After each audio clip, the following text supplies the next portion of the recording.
nesta noite nós estaremos dando seguimento a essa exposição. Desde já convido os irmãos para abrirem as vossas Bíblias na epístola, no livro de Efésios, capítulo 3, do verso 14 ao verso 21. Efésios, capítulo 3, do verso 14 ao verso 21.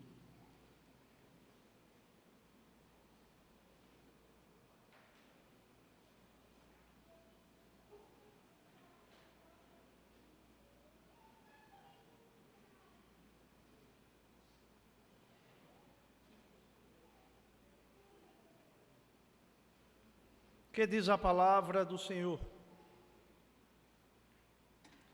por esta causa me ponho de joelhos diante do Pai, de quem toma o nome toda a família, tanto no céu como sobre a terra, para que, segundo a riqueza da sua glória, vos conceda que sejais fortalecidos com poder, mediante o seu Espírito no homem interior. E assim habite Cristo nos vosso coração, pela fé, estando vós arraigados e alicerçados em amor, a fim de poderdes compreender com todos os santos qual é a largura e o comprimento e a altura e a profundidade, e conhecer o amor de Cristo, que excede todo entendimento, para que sejais tomados de toda a plenitude de Deus. Ora, aquele que é poderoso para fazer infinitamente mais do que tudo quanto pedimos ou pensamos, conforme o seu poder que opera em nós, a Ele seja a glória na Igreja e em Cristo Jesus, por todas as gerações, para todo o sempre. Amém. Vamos curvar as nossas cabeças e vamos orar mais uma vez. Feche seus olhos e curva sua cabeça. Soberano Deus e eterno Pai, nós te damos graças, Senhor, por tudo que o Senhor tem feito, Pai. Nós queremos te agradecer, Senhor. Queremos te bendizer, te exaltar no esplendor da tua glória. Eu quero te pedir, Senhor, nessa noite, que o Senhor ilumine a minha mente, para que a tua palavra seja exposta com fidelidade, e o nome de Cristo Jesus seja exaltado. Prepara os nossos corações para ouvirmos a tua palavra, para que possamos ser confrontados, confortados, consolados, para que possamos crescer conforme a tua vontade. É assim que te oramos em nome do Senhor Jesus.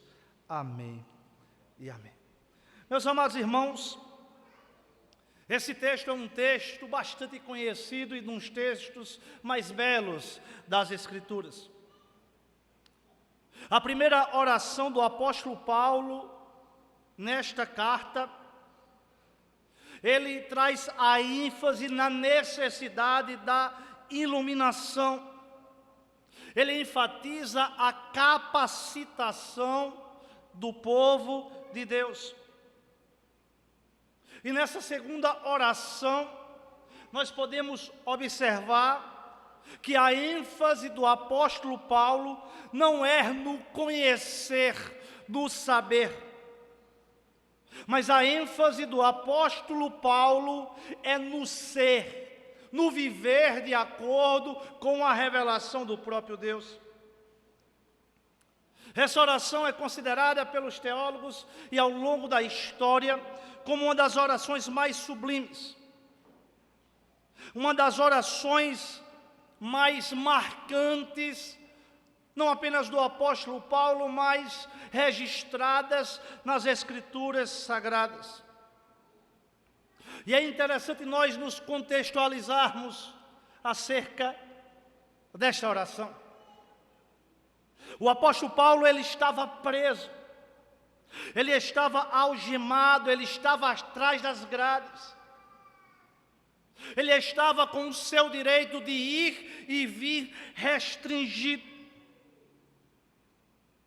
Ele estava com um pé na cova, com a cabeça na guilhotina do Império Romano. Ele estava numa situação difícil. Ele detinha muitas necessidades físicas e materiais, imediatas e urgentes. Porém, a sua oração não é direcionada a nenhum pedido específico relacionado às suas necessidades, que eram muitas naquele momento. Porque o Império Romano havia o lançado detrás das grades. Mas o apóstolo Paulo, ele estava preso, mas a sua sede por Deus, para que o evangelho do reino avançasse, não poderia ser parada por grades físicas que o aprisionavam e o tornavam um prisioneiro do império. Dr. Mark Lloyd Jones, ao falar acerca dessa oração, ele diz: o importante para nós é saber que Paulo está realmente dizendo que, embora prisioneiro, embora um perverso inimigo o tenha encarcerado, o tenha posto em grilhões, o tenha impossibilitado de visitar os efésios e de pregar-lhes, ou de ir a qualquer outro lugar para pregar, há uma coisa que o inimigo não pode fazer: não pode impedi-lo de orar. Ele ainda pode orar. O inimigo pode confiná-lo numa cela, pode meter ferrolhos e trancas nas portas, pode algemá-lo a soldados, pode pôr grades nas janelas, pode enclausurá-lo e confiná-lo fisicamente. Entretanto, nunca poderá obstruir o caminho do coração do crente mais humilde para o coração do Deus eterno. Meus amados, quando nós pensamos que em meio às nossas lutas, em meio às nossas adversidades, em meio aos nossos conflitos, quando imaginamos que não existe mais absolutamente nada a fazer, quando imaginamos que exaurimos todas as alternativas que estavam ao nosso alcance, que nós possamos nos lembrar que mesmo em meio às adversidades, nós podemos nos prostrar diante de um Deus bondoso, que Ele ouve a oração do seu povo e responde de forma graciosa. O apóstolo escreveu essa carta de sua primeira prisão em Roma. O velho apóstolo chegou preso e algemado. Durante 2 anos ele ficou numa casa alugada sob a custódia do imperador romano, vigiado pela guarda pretoriana, a elite do exército romano. Ele estava com todos os seus direitos tolhidos, mas ele escreve aos crentes e para as igrejas das províncias da Macedônia e da Ásia Menor. Ele estava motivado para propagar aquilo que ele havia recebido do próprio Deus. E o interessante, meus irmãos, é que Paulo, longe de se considerar um prisioneiro de César, ele se intitula como prisioneiro de Cristo. No verso 1 do capítulo 3, ele se autodenomina prisioneiro de Cristo. No verso 1 do capítulo 4, ele fala que ele é um prisioneiro do Senhor.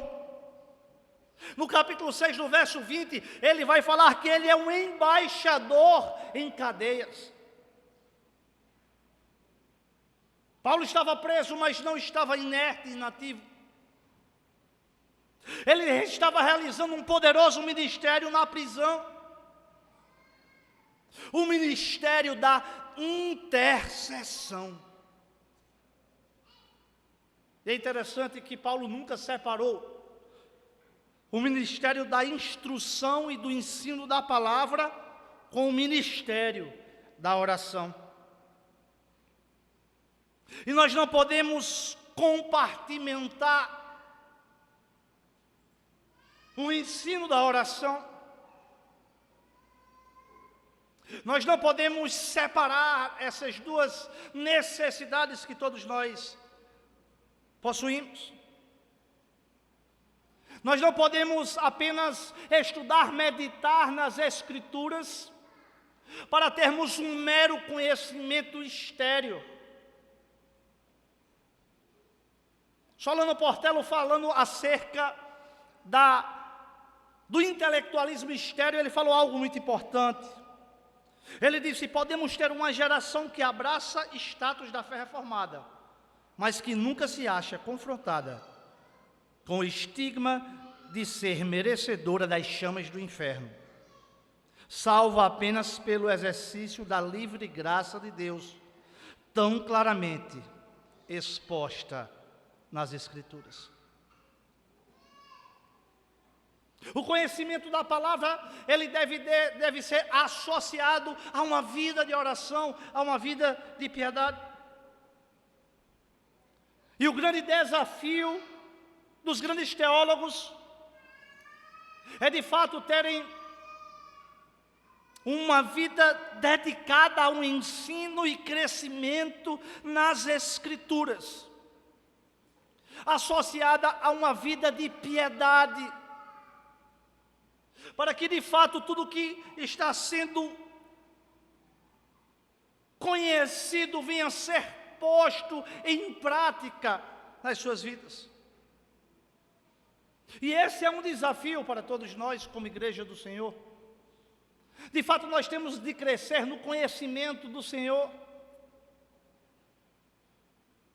Mas esse conhecimento, ele tem de redundar numa vida de piedade, que de fato promova a glória de Deus. E o texto fala: por esta causa me ponho de joelhos diante do Pai. A causa pelo qual o apóstolo Paulo estava se pondo de joelho, ela é encontrada nas palavras que antecedem a sua oração. O apóstolo Paulo, ele vê a igreja sendo constituída de pedras vivas, provenientes de todas as nações, e habitadas pelo Espírito Santo de Deus. A igreja do Senhor não é privativa de um único povo. No verso 6 do capítulo 3, o próprio apóstolo Paulo, ele diz: a saber que os gentios são co-herdeiros, membros do mesmo corpo e coparticipantes das promessas em Cristo Jesus, por meio do Evangelho. O apóstolo Paulo, ele começa a contemplar a igreja do Senhor de uma forma ampla. A igreja do Senhor, formada por integrantes de todas as tribos, raças e nações. A igreja do Senhor, alicerçada no ensino dos profetas e dos apóstolos, tendo como Cristo Jesus a pedra angular. É interessante, meus irmãos, que o apóstolo Paulo, ele vê o maravilhoso e bondoso plano de Deus de construir essa igreja celestial por meio do ministério terreno do próprio apóstolo Paulo. Numa abrangência universal, onde pela pregação da palavra, Deus graciosamente salva mediante a fé exclusivamente em Jesus Cristo, tanto judeus como gentios.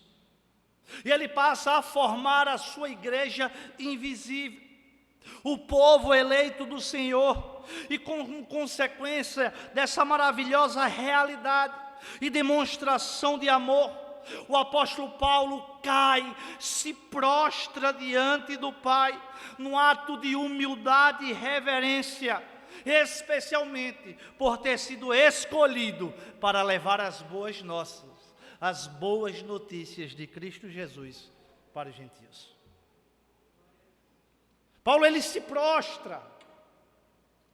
No verso 8 do capítulo 3, o apóstolo diz: a mim, o menor de todos os santos, me foi dado esta graça de pregar aos gentios o evangelho das insondáveis riquezas de Cristo. Apesar das nossas diferenças, judeus e gentios, como remidos do Senhor, somos uma única família. Somos irmãos e irmãs, membros da Irmandade Celestial, onde todos nós fomos comprados pelo sangue de Cristo Jesus, que apesar da diversidade da igreja, em Cristo Jesus, nós formamos a sua unidade, onde é manifestada a multiforme graça de Deus sobre a sua igreja. Os cristãos são filhos de Deus por meio do novo nascimento em Cristo Jesus. Nós não podemos dizer que todos são filhos de Deus, apesar de muito ser propagado. Não, todos são filhos de Deus. À luz das Escrituras, não é isso que nós aprendemos. Pelo contrário, sem Cristo, todos são filhos da desobediência e filhos da ira. Deus é criador de tudo e de todas as coisas, mas Salvador e Pai apenas daqueles que creem em Cristo Jesus como único e suficiente Salvador. As Escrituras, em parte alguma, elas apontam para um paternalismo universal e salvador de Deus. Não. O texto das Escrituras é muito claro quando diz que é necessário nascer de novo. E o apóstolo Paulo tem essa plena consciência. E Paulo, no ato de reverência, ele se prostra diante de Deus. Por esta causa, me ponho de joelhos diante do Pai. Os judeus normalmente eles oravam de pé, mas Paulo se põe de joelho. E essa postura, todas as vezes que é registrada nas Escrituras, é decorrente de um ato especial, de uma circunstância excepcional. As orações eram feitas de muitas maneiras nos tempos bíblicos. No entanto, quando se fala que uma pessoa se põe de joelho para orar, sempre há algo especial. Existe um objetivo de trazer uma ênfase sobre aquele ato. Por essa razão, dobro os meus joelhos perante o Pai. Se faz necessário nós esclarecermos que a forma e o lugar onde nós oramos não podem ser sacralizados nem mistificados. Não é a forma, nem o ambiente que vai modificar ou tornar a nossa oração mais audível e respondida pelo nosso Deus. Não é pelo fato de subir a um monte para orar, que nós venhamos a crer que existe uma atmosfera mais mística no monte, onde Deus vai nos ouvir. Não é num determinado horário do dia que Deus vai estar mais atento para ouvir as nossas orações. Se desejar orar no monte, ore. Mas não imaginando que no monte existe uma atmosfera espiritual diferenciada do que no quarto da sua casa. E o texto segue dizendo, meus irmãos, que Paulo se ajoelha perante o Pai, a quem dirige sincera e amorosamente a sua oração. Paulo, em nenhuma das suas epístolas, ele registra que ele se ajoelha para pleitear algo para si mesmo. Mas todas as vezes Paulo se prostra para orar e para interceder por um povo. Paulo estava decidido em interceder mesmo no meio de sua situação adversa. Ele estava passando por dificuldades, mas ele se lança diante de Deus porque ele sabe que Deus pode mudar a história. Ele compreende que Deus utiliza a oração do seu povo para cumprir os seus eternos decretos. E ele faz questão de demonstrar a sua reverência diante de Deus. É necessário termos um equilíbrio para não agirmos de forma irreverente na presença de Deus e nem querermos mistificar ou trazer algo que a própria palavra do Senhor não nos ensina.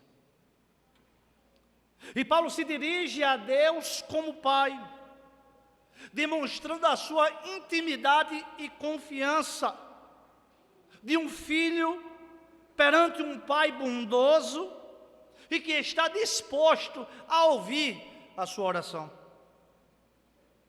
Calvino, ao falar acerca da paternidade, ele diz que a paternidade divina é entendida como um ato de intenso amor para com os homens, que se encontravam num estado de total depravação e miséria. Os homens são filhos de Deus, não simplesmente por nascimento natural, mas sim por um novo nascimento concedido por Deus, tornando-se assim seus filhos adotivos. A nossa filiação, olhando pelo ângulo que for, é um ato da livre graça de Deus. Todas as demais bênçãos que recebemos decorrem da graciosa adoção divina como causa primeira. E o apóstolo ele se dirige a esse Deus soberano, que governa todas as coisas, a esse Deus que não habita em templos construídos por mãos humanas, mas um templo espiritual construído em corações humanos quebrantados e arrependidos, que se colocam diante desse Deus Todo-Poderoso na condição de pecador, de miserável, que necessita da graça do Senhor. É interessante, meus irmãos, que o texto não nos fala que Paulo recorreu ao carcereiro responsável pela cela que ele estava. O texto não nos fala que Paulo buscou a interferência do responsável daquela prisão. Paulo não buscou as autoridades, Paulo não buscou uma audiência com o imperador. Isso não ocorreu, mas de forma consciente e voluntária, o apóstolo Paulo recorre ao seu Pai, que ouve e atende o seu clamor. A quem temos recorrido nos momentos das prisões e das angústias, que muitas vezes nos aprisionam e atormentam a nossa alma. A quem temos apresentado as nossas orações?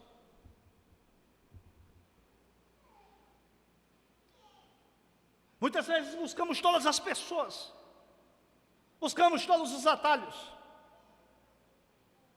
pessoas influentes, pessoas que exercem uma autoridade, e muitas vezes agimos como se não fôssemos filhos de Deus. Esquecemos de apresentar diante de Deus, de clamar ao Senhor pela sua intervenção, de clamar ao Senhor pelo seu socorro. O apóstolo Paulo, ao identificar a Deus como seu próprio Pai, e depois de identificar esse mesmo Deus como patriarca de uma família celestial e terrena mais ampla, ele faz uma afirmação extraordinária. Ele afirma que ele faz parte da família divina, que inclui tantos os que residem no céu, como os que residem na terra, e são redimidos por Cristo Jesus. No verso 1 e o verso 14, Paulo fala da gloriosa reconciliação dos gentios com Deus e dos gentios com os próprios judeus, formando uma única igreja, o corpo de Cristo. A igreja da terra e a igreja do céu são a mesma igreja, a família de Deus. Santo Agostinho foi o primeiro teólogo a desenvolver a diferença acerca da igreja invisível e da igreja visível. Ele traz com muita clareza que a igreja visível foi a igreja enquanto uma instituição que enxergamos visivelmente no mundo. E ela tem uma lista de membros que podemos identificá-los. Já a igreja invisível é encontrada substancialmente dentro da igreja visível. Dentro dos limites físicos da igreja institucionalizada, há pessoas que são verdadeiramente crentes, mas também há incrédulos dentro da igreja visível. Eles estão na igreja, mas não estão em Cristo. A sua profissão de fé não é genuína. Não existiu arrependimento. Não foi gerado fé verdadeira. E Paulo fala que a igreja militante na terra, e ele fala também da igreja triunfante no céu, como uma única igreja. E nós somos de fato a igreja militante aqui na terra, porque fomos alcançados pela graça do Senhor, porque somos povo eleito do Senhor, e devemos viver com alegria no coração, com gratidão ao Senhor, contemplando o seu amor, a sua glória, o seu esplendor em todas as coisas.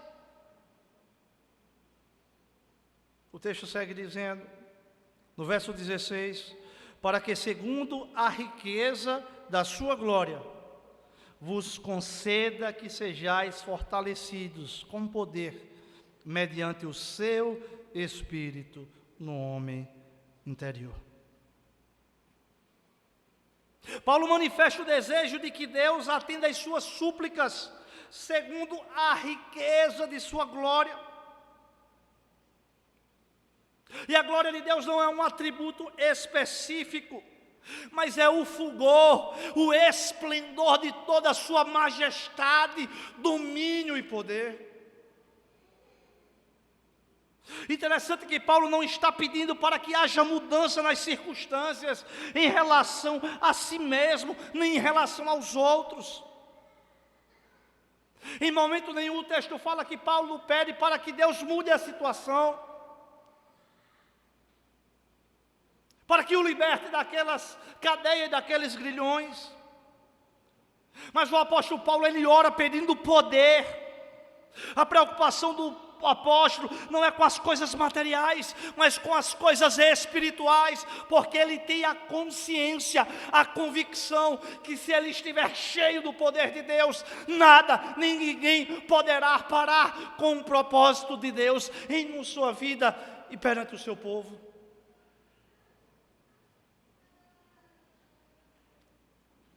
Ele não pede alívio,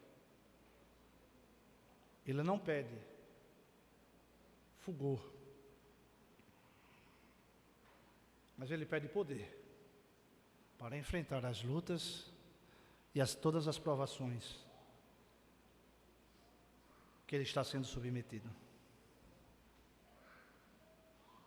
Será que temos maturidade e consciência que inclusive as lutas que passamos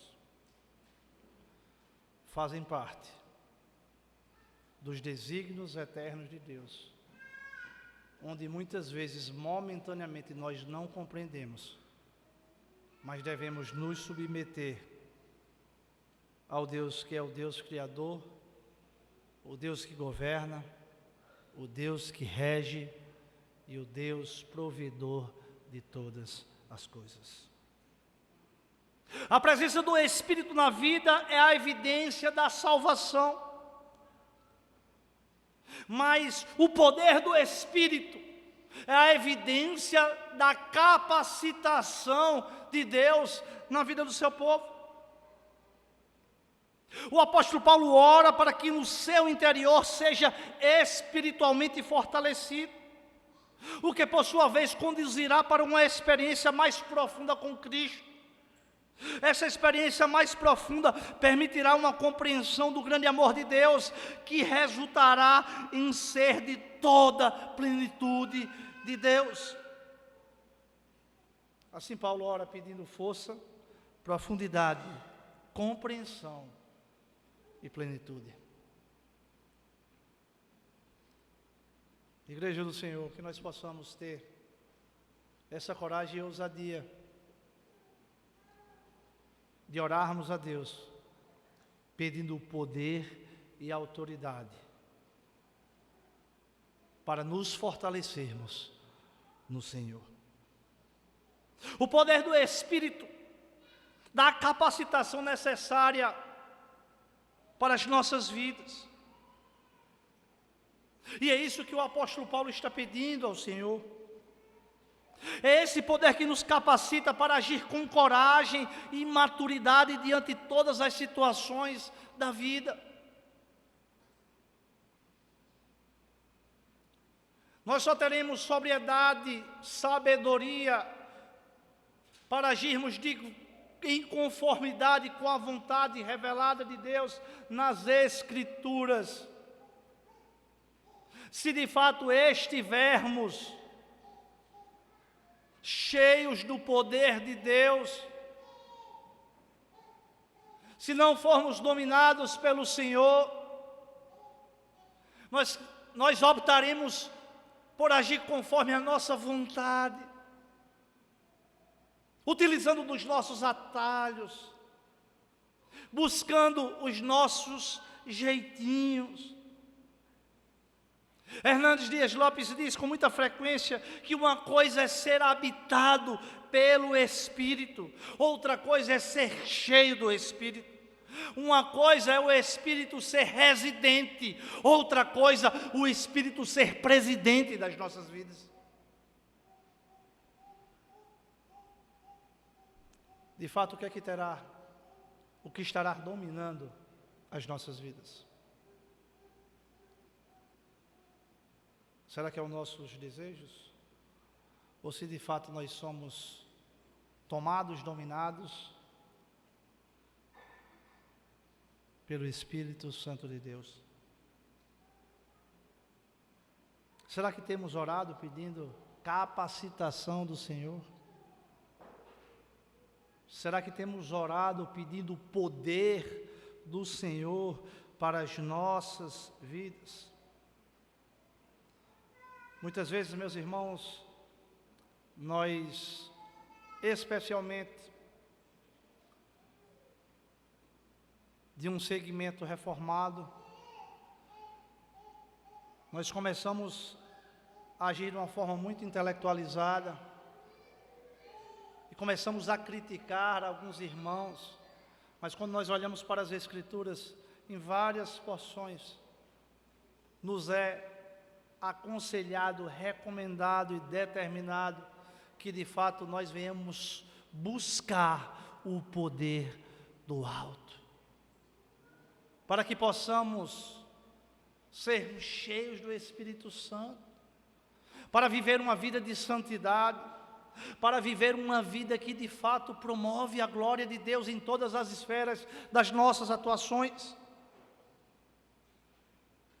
E o texto segue dizendo no verso 17: e assim habite Cristo no vosso coração, pela fé, estando vós arraigados e alicerçados em amor.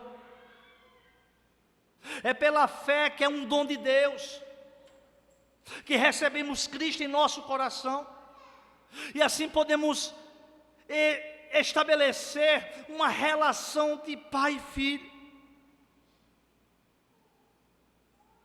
É mediante a fé em Cristo Jesus, meus irmãos, que Cristo passa a habitar em nossos corações, que Cristo passa a governar as nossas vidas, que Cristo passa a instruir tudo aquilo que nós viemos a fazer. É muito comum, meus irmãos, que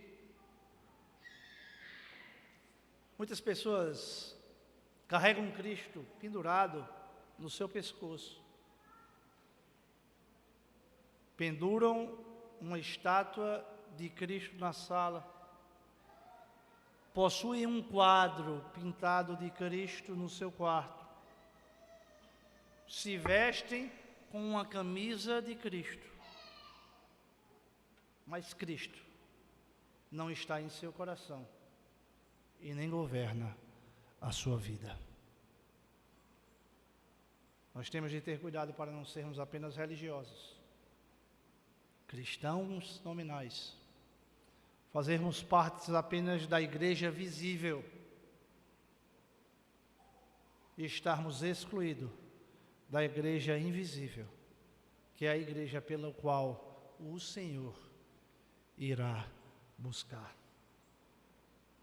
Uma das maiores demonstrações do amor de Deus e do nosso amor para o próximo é não negociarmos a verdade. Estamos vivendo em tempos de relativismo. Estamos vivendo num tempo onde as pessoas não aceitam verdades absolutas. Mas o texto diz que habite Cristo no vosso coração pela fé, estando vós arraigados e alicerçados no amor. O verdadeiro amor é o amor revelado por Deus na sua palavra. E esse amor, ele é demonstrado no ato sublime do Evangelho, que é a boa notícia de Deus para o mundo perdido, caído. O verdadeiro conhecimento cristão é o conhecimento de uma pessoa. E porque o conhecimento de uma pessoa leva ao amor, porque o próprio Deus é amor. Ele é a manifestação plena desse amor.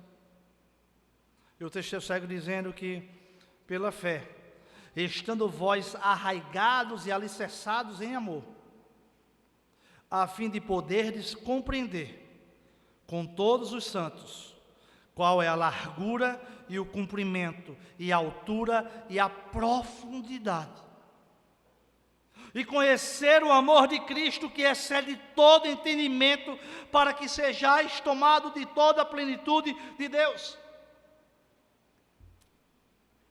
Nós devemos estar em Cristo, sermos novas criaturas nele, estarmos arraigados, termos as raízes e os alicerces do amor de Deus, para compreendermos a largura, o comprimento, a profundidade deste amor por nós. Quanto mais conhecemos a Deus, mais temos dimensão do tamanho imensurável do seu amor por nós. O amor de Cristo, ele só pode ser compreendido para pessoas espirituais que nasceram de novo.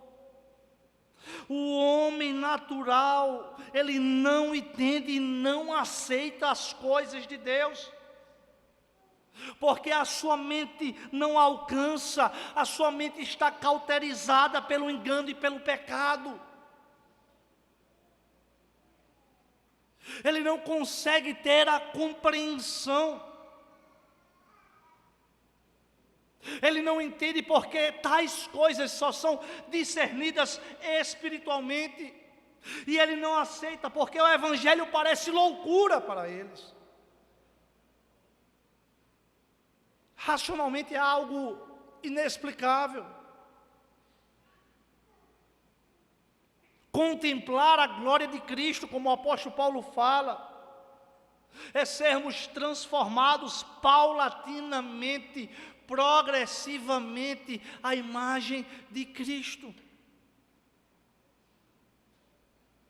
A referência às dimensões tem um propósito de falar da imensurabilidade do amor de Deus. E atentem, meus irmãos, o amor de Cristo é suficientemente largo para abranger a totalidade dos povos, raças e etnias.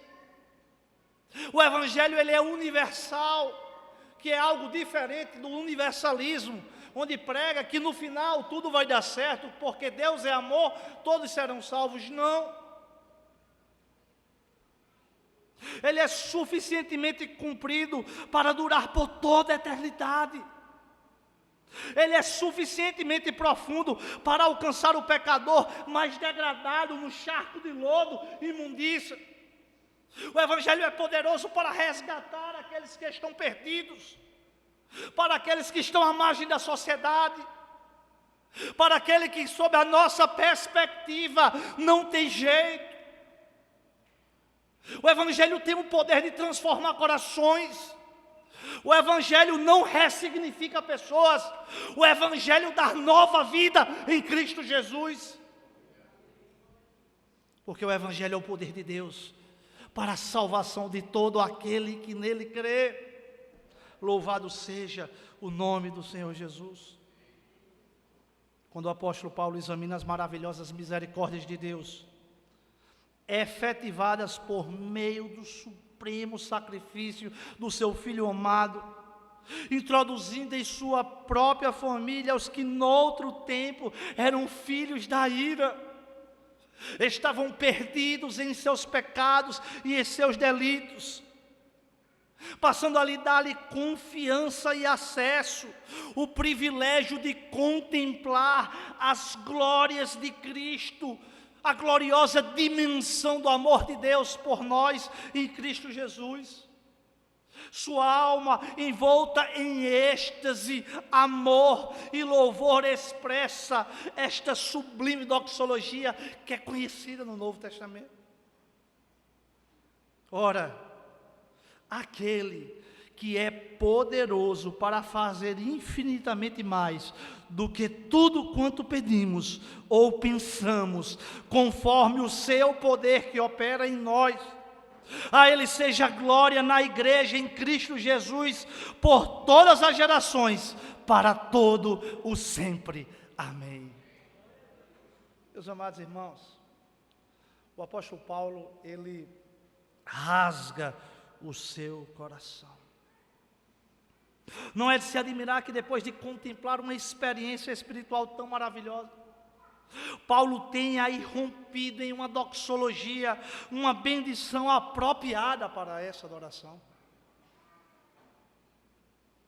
Essa é uma das mais belas orações, louvores e reconhecimento da majestade e da glória de Deus registrada nas Escrituras. Meus irmãos, e o caminho para concluir, é simplesmente impossível nós imaginarmos que existe algo que Deus não seja poderoso para intervir e mudar a situação e o quadro. John Stott diz que a capacidade de Deus de responder às orações é declarada pelo apóstolo de um modo dinâmico, numa expressão que demonstra o seu poder, o seu governo e a sua soberania. Deus, Ele é poderoso para fazer, pois Ele não está ocioso, Ele não está inativo, Ele não está morto. Nós não servimos a um Deus morto. Nós não servimos a um Deus como os deístas acreditam, que criou todas as coisas, mas que deixou a criação por acaso. Não, nós servimos a um Deus que na história da redenção, Ele intervém para cumprir com seus planos, que Ele alcança os seus escolhidos, que Ele capacita o seu povo, que Ele enche do poder do Espírito Santo de Deus, para que a igreja triunfante possa prosseguir e o nome de Cristo Jesus ser exaltado. Deus é poderoso para fazer o que pedimos, meus irmãos. Que nós possamos ter uma postura de gratidão e de reconhecimento que Ele é o Deus que tudo pode. Nós devemos apresentar diante do Senhor, nós devemos clamar ao Senhor, porque o nosso Deus não é como os outros deuses, que tem boca, mas não fala, que tem ouvido, mas não ouve, que nada pode fazer em favor do seu povo. E o texto conclui, meus irmãos, dizendo que Deus é poderoso para fazer infinitamente mais aquilo que pedimos ou pensamos. Igreja do Senhor, nós servimos a um Deus onipotente, um Deus onisciente, um Deus que pode todas as coisas. Eu não sei como muitos daqui chegaram nesta noite, mas a palavra do Senhor, ela foi pregada, a palavra do Senhor, ela foi exposta, e a palavra do Senhor nos assegura que o Deus revelado nas Escrituras é um Deus poderoso, que Ele é poderoso para fazer infinitamente mais tudo quanto pedimos ou pensamos. Eu não sei o que você tem pedido diante do Senhor, eu não sei qual tem sido os seus pleitos, mas eu quero dizer que o Deus soberano, Ele é um Deus onisciente e Ele sabe das tuas lutas, Ele sabe dos teus conflitos, Ele sabe o que muitas vezes tem te prendido, Ele sabe o que muitas vezes tem angustiado a tua alma, Ele sabe das crises existenciais que muitas vezes passamos.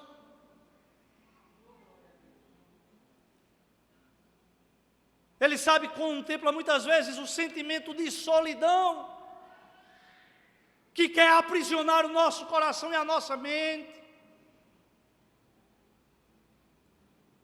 Mas eu rogo ao Senhor dos céus que nesta noite traga à nossa mente aquilo que nos dá esperança,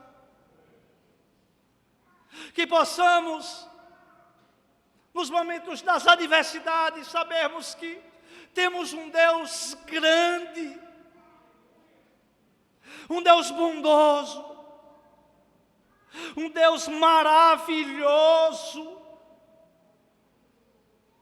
que é rico em graça e misericórdia, que consola o seu povo, que cuida dos seus filhos, que ensina para que possamos prosseguir e que nos capacita para sermos cheios do poder do Espírito Santo de Deus, para triunfarmos em meio às lutas, para vivermos de uma forma digna do Evangelho de Cristo Jesus. A Ele seja glória na Igreja e em Cristo Jesus, por todas as gerações, por todo o sempre. Amém. Que o Senhor possa renovar os nossos corações, que o nosso coração, como o texto falou, possa estar arraigado e alicerçado do amor de Cristo, e que possamos buscar e clamar pelo poder do Espírito, para vivermos na plenitude da vontade de Deus, para a nossa igreja, para a sua igreja, para o louvor da glória de Cristo Jesus. Vamos ficar de pé.